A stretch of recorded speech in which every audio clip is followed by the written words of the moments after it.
സമരവൻപുകൊണ്ടും പതറാത്ത മനസ്സിലെ കനലുകൊണ്ടും നമ്മളൊന്നിച്ചാൽ നിലയ്ക്കാത്ത നിർത്താത്ത വർഗീയ ഭരണങ്ങളില്ല തന്നെ. കഴിഞ്ഞ 43 ദിവസങ്ങളോളമായി സമരത്തിന്റെ പാതയിലാണ്. നാളുകളായി ജീവിച്ചു വന്ന തിരയും ദൂരയും എല്ലാം വിട്ടൊഴിഞ്ഞ് കൊടുക്കേണ്ട ഗതികേട് അഭിമുഖീകരിക്കുന്ന 600 ചില്ലാനം വീട്ടുകാരുടെ ദയനീയ അവസ്ഥ നമ്മൾ മനസ്സിലാക്കി നമ്മൾ അതിനോട് പ്രതികരിക്കുകയാണ്. അവർക്ക് വേണ്ടി ഐക്യദാർഢ്യം പ്രഖ്യാപിക്കുകയാണ്. ന്യായമായ ഒരു മാനുഷികമായ ഒരു ആവശ്യമാണിത്. പക്കം ബോർഡുകാരത് തിരിച്ചറിയണം, ഗവൺമെൻറ് തിരിച്ചറിയണം. മുൻകൈ എടുക്കേണ്ടത് ഗവൺമെൻറ്റാണ്.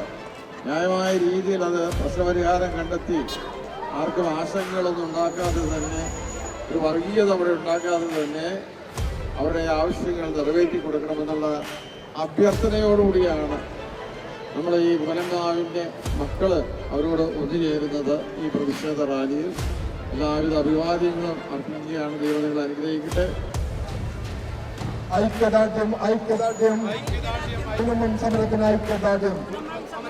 അൻപുകൊണ്ടും സമരവൻപുകൊണ്ടും പതറാത്ത മനസ്സിലെ കനലുകൊണ്ടും നമ്മളൊന്നിച്ചാൽ നിലയ്ക്കാത്ത നിർത്താത്ത വർഗീയ ഭരണങ്ങളില്ല തന്നെ. നോക്കുദൂരെ ഏറെ ദൂരെയല്ലാത്തൊരു വഴിവിളക്കിന്നരുണശോഭ കാണാം. ഇരുളു നീങ്ങും ഭയമതകലെ മാറും. ഇവിടെ വർഗസമരത്തിന്റെ ജ്വാല പടരും.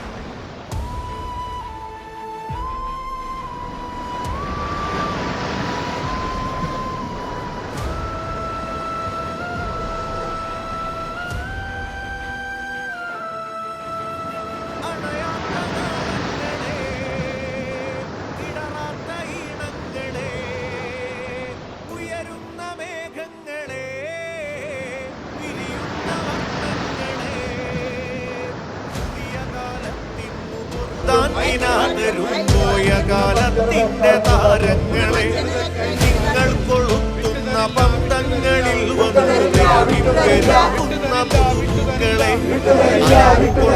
സമരവൻപുകൊണ്ടും പതറാത്ത മനസ്സിലെ കനലുകൊണ്ടും നമ്മളൊന്നിച്ചാൽ നിലയ്ക്കാത്ത നിർത്താത്ത വർഗീയ ഭരണങ്ങളില്ല തന്നെ. നോക്കുദൂരെ ഏറെ ദൂരെയല്ലാത്തൊരു വഴിവിളക്കിന്നരുണശോഭ കാണാം. ഇരുളു നീങ്ങും ഭയമതകലെ മാറും. ഇവിടെ വർഗസമരത്തിന്റെ ജ്വാല പടരും. സർക്കാർ നീതി നടപ്പാക്കുക. സംസ്ഥാന സർക്കാർ നീതി നടപ്പാക്കുക. ഞങ്ങളുടെ മണ്ണ് പിറന്ന മണ്ണ് വിട്ടുതരില്ല. ഐക്യദാർഢ്യം,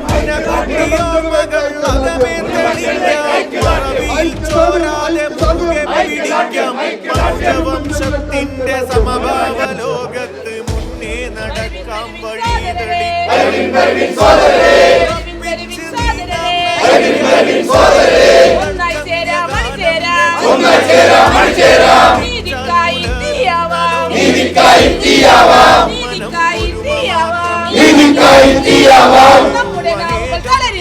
നമ്മുടെ കാലുകൾ തളരില്ല, നമ്മുടെ ശക്തി ക്ഷയിക്കില്ല.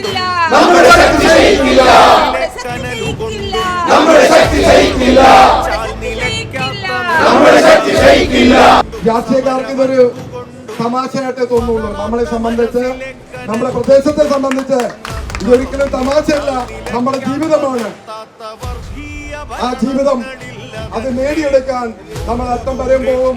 അതിന് പൂനമാവിലെ ഞങ്ങളുടെ ഫെറോനയുടെയും ലത്തീൻ കത്തോലിക്ക സമുദായത്തിന്റെയും എല്ലാവിധ അഭിവാദ്യങ്ങളും. പ്രിയപ്പെട്ടവരെ, കേവലം വോട്ട് മാത്രം ആഗ്രഹിച്ചു വീണ്ടും വീണ്ടും ഈ ജനതയെ വഞ്ചിക്കാനുള്ള ഗൂഢശ്രമവുമായിട്ടാണ് ഈ അടുത്ത ദിവസം വരെ അവരൊക്കെ ഇവിടെ വന്നത്.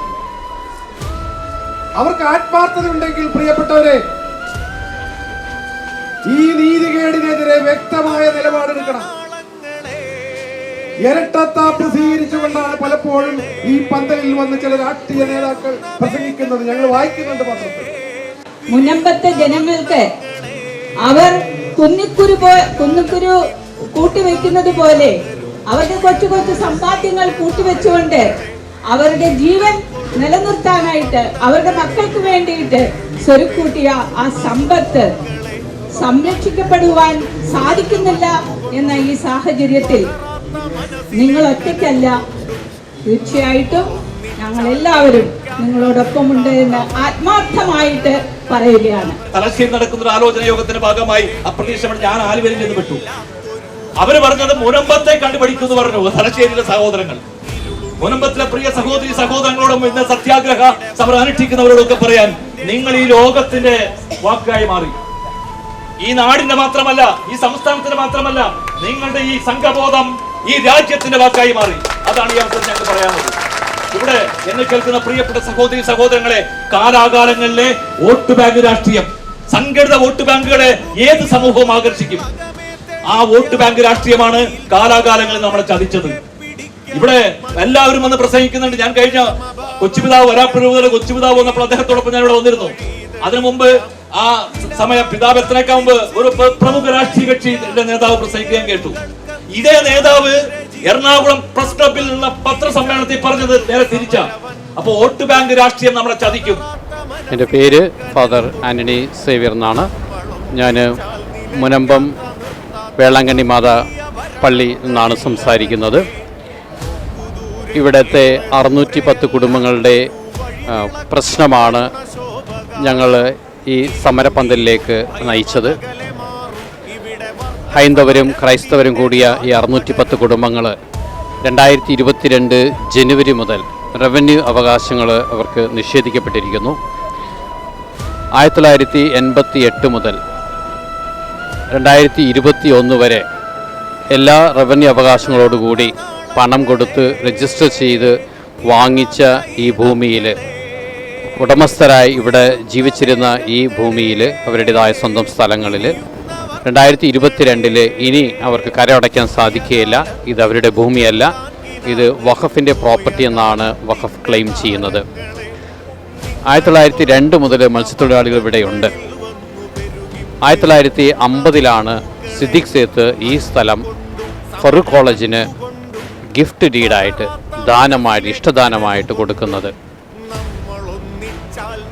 ഈ ആധാരത്തിൽ ഫറൂഖ് കോളേജിന് കൊടുത്തിരിക്കുന്നത് ക്രയവിക്രയ അധികാരത്തോടു കൂടിയും അതോടൊപ്പം തന്നെ ഫറൂഖ് കോളേജ് എന്തെങ്കിലും ഇല്ലാതാകുമ്പോൾ ഈ സ്ഥലം തിരിച്ച് സിദ്ദിഖ് സേത്തിൻ്റെ സന്തതികൾക്ക് തലമുറയ്ക്ക് തിരിച്ചു കിട്ടണമെന്നും അതിലെഴുതിയിട്ടുണ്ട്.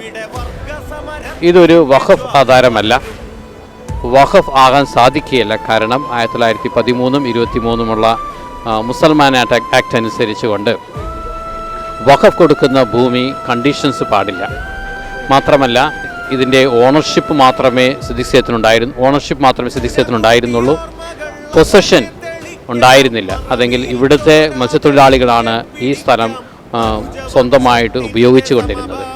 1950 മുതൽ 75 വരെ ഇവിടെ ഉള്ള ഈ മത്സ്യത്തൊഴിലാളികൾ ഈ സ്ഥലത്തിന് വേണ്ടി പോരാടുകയുണ്ടായി. ഒരു കുടിയാൻ സംഘം രൂപീകരിക്കുകയും പറവൂർ കീഴ്ക്കോടതിയിൽ ഇതിനു വേണ്ടി കേസ് ഫയൽ ചെയ്യുകയും അതിനുശേഷം ഹൈക്കോടതിയിൽ ചെല്ലുകയും അങ്ങനെ 1975 ഹൈക്കോടതിയുടെ വിധി അനുസരിച്ച് ഈ സ്ഥലം ഫറൂഖ് കോളേജിൻ്റെതാണെന്നും ഇവർക്ക് ആവശ്യമാണെങ്കിൽ മത്സ്യത്തൊഴിലാളികൾക്ക് ആവശ്യമുണ്ടെങ്കിൽ ഇത് പണം കൊടുത്ത് വാങ്ങിക്കാമെന്നാണ് വിധി വന്നത്.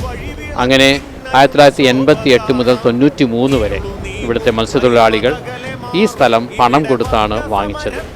അന്ന് 100 രൂപയ്ക്ക് സെൻറ്റിന് വിലയുണ്ടായിരുന്നുള്ളൂ പരിസരത്ത്. എന്നാൽ മത്സ്യത്തൊഴിലാളി 250 രൂപ കൊടുത്താണ് അവർ ഈ സ്ഥലം സ്വന്തമാക്കിയത്. അന്ന് മുതൽ 2021 വരെ അവർക്ക് എല്ലാ റവന്യൂ അവകാശങ്ങളും ഉണ്ടായിരുന്നു. സ്ഥലം ഈടായിട്ട് വെച്ച് ബാങ്കിൽ നിന്ന് ലോൺ എടുത്തിരുന്നു, വസ്തുക്കൾ വിൽക്കുകയും വാങ്ങുകയും ചെയ്തിരുന്നു. എന്നാൽ 2022 മുതൽ കരമടയ്ക്കാൻ സാധിക്കുന്നില്ല. ഇവിടെ അവരുടെ റവന്യൂ അവകാശങ്ങളെല്ലാം നിഷേധിക്കപ്പെട്ടിരിക്കുന്നു. പൊസഷൻ സർട്ടിഫിക്കറ്റ് കിട്ടുന്നില്ല, ഉത്തരവ് നടക്കുന്നില്ല. മാത്രമല്ല ഈ സ്ഥലം ഈടായിട്ട് വെച്ച് ബാങ്കിൽ നിന്ന് ലോൺ എടുക്കാൻ സാധിക്കുന്നില്ല. ഇതാണ് ഈ 610 കുടുംബങ്ങളുടെ അവസ്ഥ. അതുകൊണ്ട് തന്നെ ഇവരുടെ മക്കൾക്ക് ഉന്നത വിദ്യാഭ്യാസത്തിന് ലോൺ എടുക്കാനായിട്ട് സാധിക്കുന്നില്ല. പലരും പഠിത്തം നിർത്തി ഹാർബറുകളിലേക്ക് അല്ലെങ്കിൽ വീണ്ടും വഞ്ചികളിലേക്ക് കയറിയിരിക്കുകയാണ്, ബോട്ടുകളിലേക്ക് കയറിയിരിക്കുകയാണ്. അതോടൊപ്പം തന്നെ രോഗികൾക്ക് ഓപ്പറേഷന് പോകാനായിട്ട് ഒന്ന് ഈട് വെച്ച് ലോൺ എടുക്കാനായിട്ടൊന്നും സാധിക്കാത്തത് കൊണ്ട് അവർ ഓപ്പറേഷൻ കഴിയാതെ വീടുകളിൽ തന്നെ വസിക്കുകയാണ്. വിവാഹം നടത്താത്ത ഒത്തിരി കുടുംബങ്ങളുണ്ട്. ഈ ഒരു അവസ്ഥകൾക്കെല്ലാം കാരണം ഈ വഖഫ് എന്ന നിയമമാണ്. ഇത് വഖഫ് ഭൂമി ആയതോടുകൂടി ഈ പ്രശ്നം പരിഹരിക്കാൻ വേണ്ടി നമ്മൾ രാഷ്ട്രീയ നേതാക്കളെ കാണുകയും ഭരണകക്ഷിയെ കാണുകയും അവരുടെ ഒരു ക്യാബിനറ്റ് ഡിസിഷൻ വരികയാണെങ്കിൽ ഈ സ്ഥലം വഖഫിൻ്റെ ഭൂമിയല്ല, ഇവിടെയുള്ള 610 കുടുംബങ്ങളുടെ ഭൂമി തന്നെയാണ്, 30 വർഷങ്ങളോളം അവരുടെ വസിക്കുകയും ഉടമസ്ഥാവകാശത്തിലുണ്ടായിരുന്നതും എല്ലാ ടാക്സ് അടയ്ക്കുകയും ചെയ്ത് അവരുടേതാണെന്ന് ഒരു തീരുമാനം വരികയാണെങ്കിൽ ഈ പ്രശ്നം പരിഹരിക്കപ്പെടും. അതോടൊപ്പം തന്നെ ഈ ഒരു 610 കുടുംബങ്ങൾക്കും അതൊരു വലിയൊരു നേട്ടമായിരിക്കും, അവരുടെ വേദനകൾക്കൊരു ആശ്വാസമായിരിക്കും.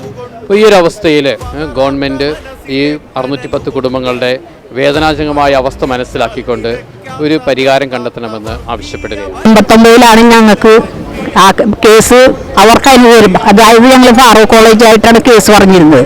അവർക്ക് അനുവദിച്ച് അവരുടെ ഭൂമിയാണെന്ന് അവർ പറഞ്ഞു.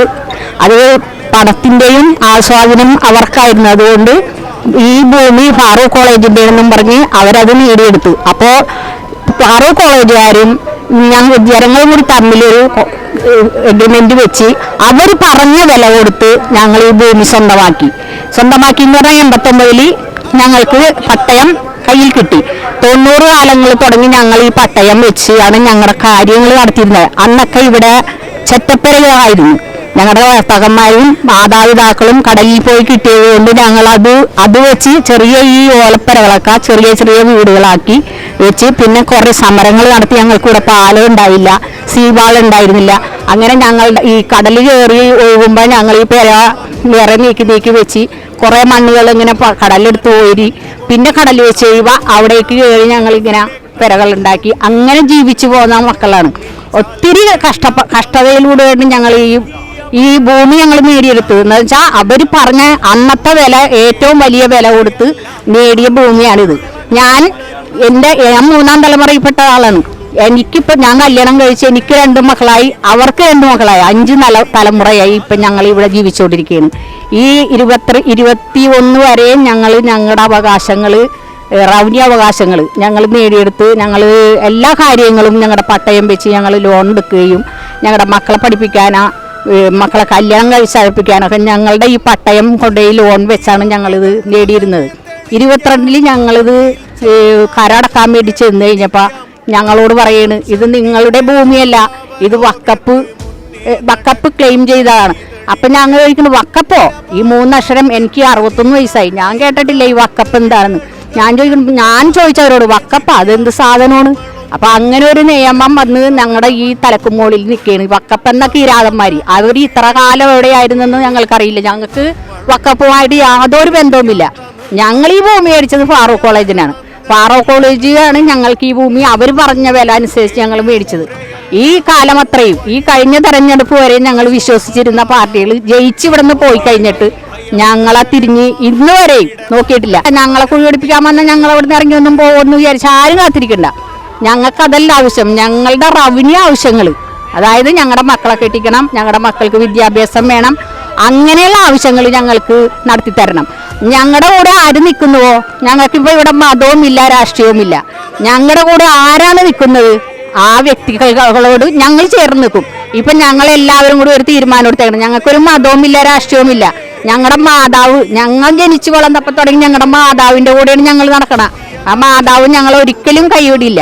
ഞങ്ങൾക്കത് നല്ല പൂർണ്ണ ബോധ്യമുണ്ട്. ആ മാതാവ് ഞങ്ങളുടെ കൂടെയുണ്ട്. ഞങ്ങൾ ആർക്കും ഒരു ശക്തിക്കും തകർക്കാൻ കഴിയില്ല.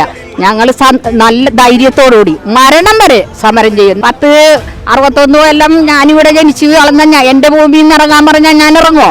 അതും ഞാൻ കാശ് കൊടുത്ത് മേടിച്ച ഭൂമിയിൽ നിന്ന് ഇറങ്ങോ? അതുപോലെയാണ് ഇവിടെ ഇരിക്കുന്ന എല്ലാ ജനവും. ഇന്ന് എൻ്റെ മകളുടെ വിവാഹം അടുത്തിരിക്കുകയാണ്. ഞാൻ ആ പട്ടയമായിട്ട് എന്നിട്ട് അതിനൊരു വിലയുമില്ല.